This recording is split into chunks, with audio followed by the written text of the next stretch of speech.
Hello everyone, welcome back to my channel. So today we are going to discuss about the topic consumer behavior in services. So let's start. As हमने previous video में भी discuss किया था कि हमारे जो manufacturers होते हैं वो क्या कर सकते हैं, दो तरीके का प्रोडक्ट प्रोवाइड कर सकते हैं, या तो गुड्स प्रोवाइड कर सकते हैं या सर्विसेज प्रोवाइड कर सकते हैं। गुड्स क्या होते हैं, जो टेंजिबल होते हैं, जिन्हें हम टच कर सकते हैं, जैसे फर्नीचर है, पेन है, नोटबुक है, मोबाइल फ़ोन है, ये सब क्या है, आपके गुड्स हैं जिनको आप टच करके देख सकते हो। बट इन्फॉर्मेशन है, इंटरनेट है, एंटरटेनमेंट है, ये सब क्या है, इंटेंजिबल थिंग्स हैं, बट ये भी तो प्रोवाइड की जाती है ना, तो वो हमारी होती है सर्विसेज। और हर ऑर्गेनाइजेशन चाहती है कि उसके कस्टमर उनसे सेटिस्फाई हों, कोई भी डिससेटिस्फाई ना हो, उनसे सेटिस्फाई हों, ताकि वो गुड और अच्छा वर्ड ऑफ माउथ करें। वर्ड ऑफ माउथ का मतलब क्या होता है कि अगर आपको कोई चीज़ अच्छी लगी है, अगर आपको किसी ऑर्गेनाइजेशन का कोई सामान, कोई प्रोडक्ट अच्छा लगा है, तो ऑब्वियस सी बात है जिसके साथ भी आप उसे डिस्कस करोगी उस प्रोडक्ट के बारे में, उस ऑर्गेनाइजेशन के बारे में कुछ अच्छा ही बोलोगी कि काफ़ी अच्छी ऑर्गेनाइजेशन है, वहाँ के जो भी एम्प्लॉयज़ हैं वो काफ़ी रिस्पेक्टफुली, डिग्निटी के साथ बात करते हैं, क्लीनलीनेस है, अच्छी क्वालिटी प्रोवाइड करते हैं, आफ्टर सेल सर्विसेज काफ़ी अच्छी हैं। तो अगर आप चाहते हो कि आपकी सर्विसेज की भी गुड वर्ड ऑफ माउथ हो, तो आपको क्या करना पड़ेगा, जो भी आपके कस्टमर्स हैं उनके एक्सपेक्टेशंस को मीट करना पड़ेगा, उन्हें सेटिस्फाई करना पड़ेगा। अब आप उनके एक्सपेक्टेशंस को कैसे मीट कर सकते हो, जब तक आपको ये पता ही नहीं होगा कि हमारे कस्टमर्स को कैसा प्रोडक्ट चाहिए, वो किस तरीके से प्रोडक्ट को या सर्विस को चूज़ करते हैं, तब तक आप नहीं कर सकते, उनकी कस्टमर्स की जो एक्सपेक्टेशंस हैं उन्हें सेटिस्फाई नहीं कर सकते। तो सेटिस्फाई करने के लिए आपको पहले कस्टमर के बिहेवियर को अंडरस्टैंड करना पड़ेगा। इसीलिए ये टॉपिक इंपॉर्टेंट है कि आपको कंज्यूमर के बिहेवियर को अंडरस्टैंड करना है, ताकि आप आइडेंटिफाई कर सको कि कस्टमर्स की क्या एक्सपेक्टेशंस हैं, वो कैसे परचेज करते हैं, कैसे वो रिएक्ट करते हैं। उसी बेस पे आप क्या कर सकते हो, बेटर उनको सर्विसेज प्रोवाइड कर सकते हो और उनके एक्सपेक्टेशंस को मीट कर सकते हो। The primary objective of service producers and marketers is to development of and providing the product that satisfy the consumer need and expectations to ensure their survival। कि हर ऑर्गेनाइजेशन चाहती है कि वो ऐसे प्रोडक्ट प्रोवाइड करें, ऐसी सर्विसेज प्रोवाइड करें जैसी कस्टमर्स को चाहिए, ताकि वो उनके कस्टमर्स की जो एक्सपेक्टेशंस हैं उनको मीट कर सके और कस्टमर हैप्पी रहे, कस्टमर सेटिस्फाई रहे, तभी वो क्या कर सकती हैं, सर्वाइव कर सकती हैं। अगर आपकी एक ऑर्गेनाइजेशन है और आप ऐसे गुड्स एंड सर्विसेज प्रोवाइड कर रहे हो जो कस्टमर की नीड के अकॉर्डिंग है, तो ऑब्वियस सी बात है जो कस्टमर्स आपसे परचेज कर रहे हैं वो बाकियों को रिकमेंड करेंगे, आपकी सेल्स इंक्रीज होगी, आपका प्रॉफिट इंक्रीज होगा और आप मार्केट में इजीली सर्वाइव कर पाओगे। बट अगर इसके कॉन्ट्रास्ट सिचुएशन है कि आप गुड्स एंड सर्विसेज जो प्रोवाइड कर रहे हो वो अप टू द मार्क नहीं है, कस्टमर्स की रिक्वायरमेंट कुछ और है, आप प्रोवाइड कुछ और कर रहे हो, तो जो आपसे परचेज कर रहे हैं वो भी क्या करेंगे, स्विच कर जाएंगे आपके कंपिटिटर्स पर, जिससे आपकी सेल्स कम होगी, आपको लॉस हो सकता है और सर्वाइवल डिफिकल्ट हो जाएगा। इसीलिए हर ऑर्गेनाइजेशन के लिए ज़रूरी है कि वो अपने कस्टमर्स की एक्सपेक्टेशंस को फुलफिल करें, ताकि वो सर्वाइव कर सके। और इस ऑब्जेक्टिव को अचीव करने के लिए ये नेसेसरी है ऑर्गेनाइजेशंस के लिए कि वो कस्टमर्स के बिहेवियर को अंडरस्टैंड करें, ताकि वो उनके एक्सपेक्टेशंस को समझ सकें। Now what are the stages of consumer behaviour, कि जो हमारा कंज्यूमर है उसके बिहेवियर की क्या क्या स्टेजेस होती हैं जो हमारी ऑर्गेनाइजेशन को, सर्विस प्रोवाइडर को अंडरस्टैंड करनी होती है। तो सबसे पहली जो प्रोसेस है उससे सबसे पहला स्टेप क्या होता है, नीड रिकॉग्निशन। आप कोई भी सामान खरीदते हो, कोई भी प्रोडक्ट या सर्विस लेते हो, तो उसके पीछे आपकी कोई ना कोई नीड होती है जिसे आप सेटिस्फाई करना चाहते हो। बिना नीड के आप कोई काम नहीं करते। तो जब तक आपकी नीड नहीं होगी, जब तक आपको किसी चीज़ की ज़रूरत नहीं होगी, आप उसे क्यों खरीदोगे। तो सबसे पहले क्या होता है, नीड रिकॉग्निशन, की कस्टमर अपनी नीड को आइडेंटिफाई करता है कि उसकी क्या नीड है, उसी के बेस पे वो क्या करता है। फॉर एग्जांपल कि कस्टमर की नीड है कि उसे एक फ़ोन चाहिए, तो वो क्या करेगा, उसके बाद नीड को रिकॉग्नाइज करने के बाद इन्फॉर्मेशन को सर्च करेगा। या फिर हम एग्जांपल लेके चले सर्विस का, कि उसे क्या करना है, बैंक अकाउंट ओपन कराना है, ताकि वो क्या कर सके, फिर डेबिट कार्ड बनवा सके, एटीएम की सर्विसेज वो ले सके। तो सबसे पहले उसने नीड को रिकॉग्नाइज किया कि एटीएम को यूज़ करने के लिए मुझे बैंक अकाउंट चाहिए। देन वो क्या करेगा, इन्फॉर्मेशन सर्च करेगा। इसका मतलब कि कहाँ कहाँ पे बैंक अकाउंट खोले जा सकते हैं। पीएनबी बैंक है, एसबीआई बैंक है, एचडीएफसी बैंक है, आईसीआईसीआई बैंक है, ऐसे नंबर ऑफ बैंक्स हैं जहाँ पे वो बैंक अकाउंट ओपन करा रहा है और जहाँ पे सिमिलर सर्विसेज प्रोवाइड की जा रही है। तो वो उनके बारे में इंफॉर्मेशन सर्च करेगा कि पीएनबी में कितनी कॉस्ट आती है, मिनिमम बैलेंस हमें कितना रखना पड़ता है, किसकी सर्विसेज ज़्यादा अच्छी हैं, कौन ज़्यादा टाइमली सर्व करता है, किसके अंदर जो है डेबिट कार्ड मिलने में ज़्यादा टाइम लगता है, किसके अंदर इंस्टेंटली डेबिट कार्ड मिल सकता है, कौन सा बैंक है जिसका एटीएम ज़्यादा अच्छा वर्क करता है। तो वो इन्फॉर्मेशन को, उसके रिगार्डिंग इन्फॉर्मेशन कलेक्ट करने की कोशिश करेगा, सर्च करेगा। देन उसके बेस पे जो भी इन्फॉर्मेशन उसे मिली होगी उसके बेस पे वो क्या करेगा, इवेल्युएट करेगा अल्टरनेटिव्स को। कि अगर मान लो उसके पास 5 अल्टरनेटिव थे, PNB bank, SBI, HDFC, ICICI bank and IDBI bank. तो फॉर एग्जाम्पल ये उसके पास क्या थे, या फिर एक्सिस बैंक आप लेके चलो, ये उनके पास क्या थे, 5 ऑप्शंस थे जहां पे वो क्या कर सकता है, बैंक ओपन करा सकते हैं, बैंक अकाउंट ओपन करा सकते हैं। तो अब वो क्या करेगा, इन 5 अल्टरनेटिव्स को इवेल्युएट करेगा कि कौन सा उसमें से बेस्ट है। वो किस बेस पे करेगा, जैसी इंफॉर्मेशन उसने सर्च की है, जैसी उसकी फीलिंग है, जैसा उसका परसेप्शन है, उस बेस पे मान लो वो एक सेलेक्ट कर लेगा। फॉर एग्जाम्पल उसने पीएनबी को सेलेक्ट कर लिया कि मुझे पीएनबी में अपना अकाउंट खुलवाना है क्योंकि पब्लिक बैंक है तो मैं ट्रस्ट कर सकता हूँ। देन परचेज एंड कंजप्शन, कि फाइनली वो वहाँ पे जाके अपना बैंक अकाउंट खुलवाने की कोशिश करेगा, वहाँ पे जो भी फॉर्मेलिटीज़ है उन्हें पूरी करेगा। अब अकाउंट खुलवाने के बाद जब वो डेबिट कार्ड के लिए अप्लाई करता है, उसके बाद उसका मीन्स काम होने के बाद कैसा इवेल्युएशन होता है, उसे हम बोलते हैं पोस्ट परचेज इवेल्युएशन। कि वो सेटिस्फाई होगा, डिससेटिस्फाई होगा, उसकी क्या फीलिंग होगी। तो आप इस तरीके से क्या कर सकते हो, इस प्रोसेस को डिफाइन कर सकते हो। अगर आपको इसे कैटेगराइज करना है तो हम इसे कैटेगराइज कैसे कर सकते हैं, ये हमारी स्टेजेस क्या होती हैं, प्री, ये पोस्ट कंजप्शन, और ये हमारे क्या होती है, service encounter stage. Post consumption stage यानी कि अभी आपने सर्विस ली नहीं है, उससे पहले जब आपने ले ली उसके बाद की स्टेज क्या होती है, पोस्ट परचेज स्टेज। और ये आपकी क्या है, प्री परचेज स्टेज, यानी कि परचेज करने से पहले, सर्विसेज को अवेल करने से पहले की स्टेज क्या होती है। मीन्स जब भी आपने बैंक अकाउंट खुलवाने की सोची तो बैंक अकाउंट खुलवाने से पहले की कौन कौन सी स्टेज है, need recognition, information search and evaluation of alternative. Then actual में जब आपने बैंक अकाउंट खुलवाया, एनकाउंटर का मतलब क्या होता है कि जब आप एक्चुअल में एनकाउंटर कर रहे हो, सर्विसेज के साथ इंटरेक्ट कर रहे हो, सर्विस प्रोवाइडर के साथ इंटरेक्ट कर रहे हो, वो आपकी क्या होती है, एनकाउंटर स्टेज या फिर परचेज एंड कंजप्शन आप लिख सकते हो। एंड उसके बाद एक स्टेज क्या होती है, पोस्ट परचेज इवेल्युएशन। वो हमारी क्या होती है, जब हमने परचेज कर ली उसके बाद हमारा क्या परसेप्शन बना, कैसा हमारी फीलिंग रहती है, वो हमारी क्या होती है, पोस्ट परचेज। तो ये हमारी क्या है, प्री परचेज स्टेज, ये सर्विस एनकाउंटर स्टेज एंड ये post purchase evaluation. Service encounter का मतलब क्या होता है, जब आप एक्चुअल में उन सर्विसेज को अवेल करते हो, आप एक्चुअल में बैंक अकाउंट खुलवाने गए, बैंक में जो एम्प्लॉयज़ हैं उनसे मिले, तो वो आपकी क्या है, उस टाइम पे आप परचेज कर रहे हो, इंटरेक्ट कर रहे हो, वो आपकी क्या होती है, पोस्ट परचेज स्टेज। और उस एनकाउंटर को हम क्या बोल सकते हैं, movement of truth. Movement of truth का मतलब क्या है, ये सब क्या है, आपको बताया गया है, आपने सर्च किया है, बट रियलिटी क्या है वो आपको कब पता चलती है, जब आपके साथ एक्चुअल में वो होता है, आप उसे एक्चुअल में एक्सपीरियंस करते हो। जैसे आपने किसी बैंक के बारे में अच्छा सुना, किसी बैंक के बारे में बुरा सुना, बट वो एक्चुअल में अच्छे हैं या नहीं, वो आपको कैसे पता चलता है। मूवमेंट ऑफ ट्रुथ कब आता है, जब आप एक्चुअल में सर्विसेज के साथ एनकाउंटर करते हो, जब आप एक्चुअल में सर्विसेज को अवेल करते हो। और सर्विसेज को 3 तरीके से एनकाउंटर किया जा सकता है। जैसे अब टेक्नोलॉजी बढ़ गई है तो हम फोन के ऊपर भी सर्विसेज मिल जाती है हमें, यानी कि हम फोन के थ्रू, टेलीफोन के थ्रू कर सकते हैं, या फिर हम इंटरनेट के थ्रू कर सकते हैं, तो वो हमारी होती है रिमोट के थ्रू हम कर रहे हैं। सो रिमोट एनकाउंटर हो सकता है, फोन एनकाउंटर हो सकता है, और अगर फेस टू फेस होता है तो उसे हम बोलते हैं डायरेक्ट एनकाउंटर। सो इस तरीके से हम क्या कर सकते हैं, एनकाउंटर कर सकते हैं। नाउ 1 बाय 1 हम स्टेजेस को डिस्कस करते हैं। सबसे पहली स्टेज क्या है, need recognition stage. Need recognition का मतलब जब एक कस्टमर, जो कंज्यूमर है, वो आइडेंटिफाई करता है कि उसकी कोई ना कोई नीड है जो उसे फुलफिल करनी है। अब नीड को फुलफिल करने के लिए वो क्या करता है, सर्विसेज या प्रोडक्ट को ढूंढता है जिसके थ्रू वो अपनी नीड को सेटिस्फाई कर सके। तो नीड कितने तरीके की हो सकती है, जो मैस्लो की हायरार्की है उसी के अकॉर्डिंग हम इसे कैटेगराइज करते हैं। फिजियोलॉजिकल नीड, सेफ्टी, यहाँ फिजियोलॉजिकल आएगा, physiological need, then safety and security need, social need, ego need and self actualization need। Physiological need क्या है कि आपको फूड मीन्स हम बोलते हैं ना, रोटी, कपड़ा और मकान, तो वो आपकी क्या होती है, physiological need, basic need.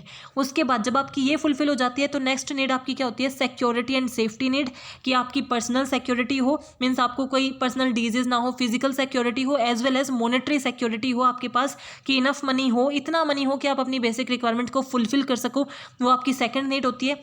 Then social need, social need का मतलब क्या है, आपको फ्रेंड्स चाहिए होते हैं, फैमिली रिलेटिव्स चाहिए होते हैं जिनके साथ आप अपने फीलिंग्स को, इमोशंस को शेयर कर सको, आप एफिलिएशन की फीलिंग शेयर कर सको, लव की फीलिंग शेयर कर सको, तो वो हमारी क्या होती है, सोशल नीड। सोशल नीड के बाद हमारी क्या आती है, ईगो नीड। ईगो नीड को हम क्या बोल देते हैं, सेल्फ एस्टीम नीड भी बोल देते हैं, कि आपको बाकी लोगों से रिस्पेक्ट चाहिए होती है, आपको एक अथॉरिटी चाहिए होती है कि सब आपको पूछें, तो वो आपकी क्या हो जाती है, ईगो नीड।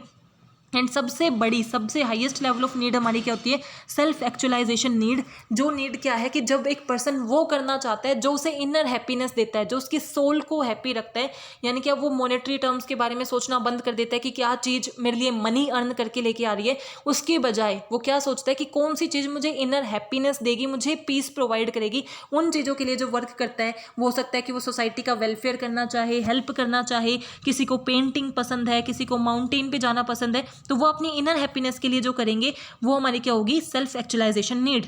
तो नीड रिकॉग्निशन यानी कि ये आइडेंटिफाई करना कि इसमें से फिलहाल आपकी कौन सी नीड है जिसे आप सेटिस्फाई करना चाहते हो, उसके अकॉर्डिंग ही आगे वर्क होगा। तो सबसे पहला स्टेप क्या है? अपनी नीड को रिकॉग्नाइज करना कि आप अभी कौन सी नीड को सेटिस्फाई करना चाहते हो। देन मान लो कि हमारी जो नीड है वो क्या है? फिजियोलॉजिकल नीड या फिर सेफ्टी नीड पे हैं। हमें क्या चाहिए? एक बैंक अकाउंट चाहिए जहाँ पे हम अपने मनी को सेफ्टी के साथ, सिक्योरिटी के साथ रख सकें। तो उसके लिए हम बैंक अकाउंट ढूंढ रहे हैं कि हम कौन कौन से बैंक में मीन्स कौन कौन से बैंक में अकाउंट ओपन करा सकते हैं। सो उसके रिगार्डिंग हम क्या करेंगे? इन्फॉर्मेशन सर्च, कि नीड को रिकॉग्नाइज करने के बाद उस नीड को कैसे फुलफिल किया जा सकता है, उसके रिगार्डिंग हम इन्फॉर्मेशन सर्च करते हैं कि अगर मुझे बैंक अकाउंट खुलवाना है तो कौन कौन से बैंक में अकाउंट खुलवाया जा सकता है। सो उसको आप जो इन्फॉर्मेशन है वो आपको दो जगह से मिल सकती है, दो सोर्सेज से मिल सकती है, personal sources and non personal sources. Personal sources जैसे कि जिसके अंदर पर्सन्स इन्वॉल्व होते हैं। आप अपने फ्रेंड से पूछ सकते हो, अगर उनका किसी बैंक में अकाउंट है आप उनसे पूछ सकते हो कि भाई मिनिमम बैलेंस कितना रखना होता है, कैसी सर्विसेज हैं बैंक की, कितना टाइम लगता है डेबिट कार्ड मिलने में। आप अपने रिलेटिव से पूछ सकते हो, जो भी आपके रिलेटिव्स हैं उनसे आप पूछ लेते हो, या फिर एक्सपर्ट्स, आपके कोई गाइडेंस हो सकती है, किसी से गाइडेंस ले सकते हो जो उस फील्ड में स्पेशलाइज्ड है, उनसे पूछ सकते हो, आपके टीचर से पूछ सकते हो, मेंटर से पूछ सकते हो। उनसे क्या कर सकते हो? आप इन्फॉर्मेशन गेन कर सकते हो। नॉन पर्सनल सोर्सेज जिसके अंदर पर्सन इन्वॉल्व नहीं होता, वो क्या है कि जैसे मैगजीन्स हैं, वहाँ से आप इन्फॉर्मेशन कलेक्ट कर सकते हो कि बैंक के ऊपर कोई न्यूज़पेपर में आया हुआ है, बैंक के ऊपर कोई मैगजीन में है। मास मीडिया, सोशल मीडिया, आप गूगल पे सर्च कर सकते हो, इंटरनेट पे सर्च कर सकते हो कि कौन कौन से बैंक है, कहाँ पे कितना कितना इंटरेस्ट रेट है, किस किस तरीके से वो वर्क करते हैं, उनकी क्वालिटी सर्विसेज क्या है, उसके बेस पे आप क्या कर सकते हो? इन्फॉर्मेशन सर्च कर सकते हो। अगर हम सर्विसेज की बात करें तो जो इंटेंजिबल होती है वहाँ पे क्या होती है? बेटर इन्फॉर्मेशन आपको कहाँ मिलती है? पर्सनल सोर्सेज से बेटर इन्फॉर्मेशन मिलती है, क्योंकि हमें 3 तरीके के बेस पे चाहिए होता है: search, experience and credence. Search का मतलब क्या है कि किसी भी सर्विस को लेने से पहले जो चीज़ें आप उसके रिगार्डिंग इवेल्युएट कर सकते हो वो हमारी सर्च प्रॉपर्टी में आती हैं। जैसे अगर आपको किसी स्कूल को चुनना है कि आपको आगे किस स्कूल में पढ़ना है, तो उस स्कूल का इंफ्रास्ट्रक्चर कैसा है, उसका लोकेशन कहाँ है, भाई उसका एड्रेस कहाँ है, वहाँ ऑलरेडी कितने स्टूडेंट्स पढ़ते हैं, ये आप उस स्कूल में एडमिशन लेने से पहले भी जान सकते हो कि वो दिखने में कैसा, उसका इंफ्रास्ट्रक्चर कैसा है, वहाँ कितने स्टूडेंट्स पढ़ते हैं, वो आपको पहले भी पता चल जाती है। तो वो उसकी क्या है? Search property. Then experience property क्या है? जो आप सिर्फ एक्सपीरियंस करने के बाद ही जान सकते हो। जैसे वहाँ के टीचर्स का बिहेवियर कैसा है, एक्चुअल में आपके साथ कैसा बिहेव करेंगे, तभी आप जान सकते हो कि वो आपके साथ पर्टिकुलरली कैसा उनका बिहेवियर था, किस तरीके से वहाँ पे मीन्स एक तरीके से कोड ऑफ कंडक्ट मेंटेन किया जाता है, वहाँ के टीचर्स के साथ आपकी पर्सनल रिलेशंस कैसी हैं। तो वो आपको कैसे पता चलेगा? उनके साथ एक्सपीरियंस करने के बाद ही पता चलेगा। और क्रेडेंस क्वालिटी क्या है? जो आप एक्सपीरियंस करने के बाद, ऐसी प्रॉपर्टी जो आप एक्सपीरियंस करने के बाद भी नहीं पता लगा सकते कि क्या ये एक्चुअल में है या नहीं। फॉर एग्जांपल कि वहाँ पे आपके बोर्ड के एग्ज़ाम हुए लेकिन वो जो एग्ज़ाम शीट्स हैं वो आपको दिखाई नहीं जाती और आपको लगता है कि आपके मार्क्स 5 या 10 नंबर कम है। तो अब आप क्या सोचोगे कि क्या पता मैंने ही गलत लिखा हो, या फिर ऐसा भी हो सकता है कि टीचर ने गलत चेक किया हो, लेकिन आपके माइंड में श्योरिटी नहीं है कि या तो मैं भी गलत हो सकता हूँ, टीचर्स भी गलत हो सकते हैं। तो आपको क्या है? पूरी श्योरिटी नहीं है और आपको लगा बहुत ज़्यादा फॉर्मेलिटीज़ होंगी, बहुत ज़्यादा ऐसा होता है फ़ी भी लग जाएगी, टाइम भी लग जाएगा, अगर मैंने दोबारा से रीचेकिंग वगैरह के लिए किया ज़्यादा चेंजेस भी नहीं आएंगे। तो इसका मतलब क्या? आप कन्फ्यूज़न में ही रह गए। तो इसका मतलब अवेल करने के बाद भी जो चीज़ पता नहीं चलती वो किसके अंदर आती है? क्रेडेंस के अंदर। तो जब भी आप कोई सर्विसेज लेने जाते हो, सर्विसेज को लेना चाहते हो, तो आप इन तीनों चीज़ों को सर्च करने की कोशिश करते हो कि उसके बारे में आपको इन्फॉर्मेशन मिल जाए। तो सर्च आपको ईजिली इंटरनेट के थ्रू, पर्सनल्स के थ्रू मिल सकती है। बट क्या एक्सपीरियंस आपको इंटरनेट प्रोवाइड कर सकता है? क्या मास मीडिया आपको इंटरनेट प्रोवाइड कर सकता है?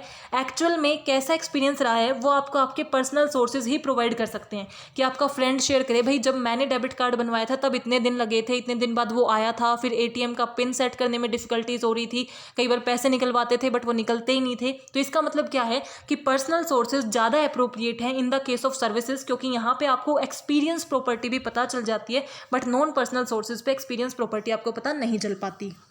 नेक्स्ट स्टेप क्या है, जो भी इंफॉर्मेशन आपने सर्च की उसके बेस पे क्या करो, इवेल्युएट करो सर्विस अल्टरनेटिव्स को, कि जितनी सर्विसेज आपके पास हैं उनमें से जैसे पीएनबी बैंक था, एसबीआई बैंक था, एचडीएफसी था, एक्सिस बैंक था, और जो भी हमारा एक और बैंक है, तो इन 5 या 6 बैंक हमारे पास थे। तो इसमें से अब इन्हें हम क्या करेंगे, इवेल्युएट करेंगे। ICICI बैंक था, AU बैंक हम ले सकते हैं। तो ये हमारे क्या थे, बैंक्स थे, जिसके बेस पे हम क्या करेंगे कि हमें कौन से बैंक में खुलवाना है, तो हम इन्हें क्या करेंगे, अब इवेल्युएट करेंगे कि कौन सा सबसे अच्छा है। जो भी हमें इन्फॉर्मेशन मिली, हमारे फ्रेंड्स ने बताया, रिलेटिव्स ने बताया, न्यूज़पेपर से पढ़ा हमने, इंटरनेट पे पढ़ा, उसके बेस पे हम देखेंगे कि बेस्ट कौन सा है जो मेरी नीड को सेटिस्फाई कर सकता है, कि मुझे जल्दी से जल्दी डेबिट कार्ड चाहिए। तो मुझे लगता है कि HDFC बैंक में ज़्यादा चीज़ें जल्दी होती हैं, चीज़ें जल्दी एक्टिवेट हो जाती हैं, तो मुझे उस बैंक में जाना चाहिए। तो आप अपनी सर्विसेज को इवेल्युएट करते हो कि क्या चीज़ें आपको चाहिए, और उसी के बेस पे अल्टरनेटिव्स में से किसी एक को सेलेक्ट कर लेते हो कि आपको फाइनली किससे उस सर्विसेज को अवेल कराना है। सर्विसेज के अंदर एक केस क्या होता है कि जो आपके ये सर्विसेज हैं, इसके अंदर आपका क्या होता है, कि इवोक्ड सेट आता है। इसका मतलब क्या होता है, इवोक सेट का मतलब क्या है, कंसीडरेशन सेट, कि उन 5 में से मान लो आपको लगता है पीएनबी, एसबीआई या एचडीएफसी बैंक में से ही आपको लेना है, बाकियों को आपने क्या कर दिया, रिजेक्ट कर दिया कि वो टाइमली मुझे प्रोवाइड नहीं कर पाएंगे, इन तीनों में से ही मैं किसी एक बैंक में अकाउंट खुलवाऊंगा। तो इन तीनों में से आप क्या करते हो, सेलेक्ट करते हो जो भी आपका बेस्ट होगा। आप अपने चॉइस के अकॉर्डिंग कर सकते हो कि आपका मन किसकी तरफ है, या फिर जो आपके फ्रेंड्स कह रहे हैं, रिलेटिव्स कह रहे हैं। बट सर्विसेज के केस में क्या होता है, जो इवोक्ड सेट है, ये जो इवोक्ड सेट का मतलब क्या होता है, जिसे आप कंसीडर कर रहे हो कि वो आपकी नीड को फुलफिल कर सकता है। जैसे 6-7 अल्टरनेटिव्स थे, उसमें से हमने इन 3 को ही चुना है, तो ये 3 हमारे क्या है, इवोक्ड सेट के अंदर आते हैं, जो हमारी उस बेसिक नीड को फुलफिल कर सकते हैं। तो सर्विसेज के टाइम पे हमारा इवोक सेट जो है ना, वो स्मॉल होता है। क्यों?